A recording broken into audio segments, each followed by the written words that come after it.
আরেকটা just clarification দিই, যেহেতু আমি আয়োজনের সাথে ছিলাম।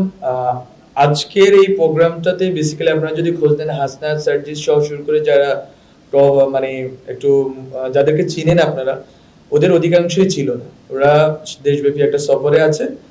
বরং ছিল যারা এতদিন কোনো না কোনো ফরম্যাটে, মানে এই যে আপনি যেটা বলতেছিলেন ডিপ্রাইভ ফিল করতেছিল অথবা এক্সক্লুডেড ফিল করতেছিল, ওরাই মূলত আজকে ওদের অধিকাংশকে আজকে অ্যাকোমোডেট করার চেষ্টা করা হয়েছে। এবং আমরা আজকে ওদেরকেও বলছি যে পুরা বাংলাদেশে আরো যারা মনে করতেছে যে যাদেরকে সিদ্ধান্ত গ্রহণ অথবা অংশগ্রহণের জায়গায় যাদেরকে একত্রিত করা যাচ্ছে না, অ্যাকোমোডেটেড করা যাচ্ছে না, তাদেরকেও আমরা ধীরে ধীরে আহ্বান করব তারাও যাতে সার্বিকভাবে এই সরকারের সাথে সহযোগিতামূলক এবং একটা অ্যাকাউন্টেবিলিটি জায়গা থেকে, একটা সম্পর্ক জায়গা থেকে কাজ করবে। এটা যাতে তারা করতে পারে, ওই সুযোগটা ধীরে ধীরে আরো পুরো তৃণমূল পর্যন্ত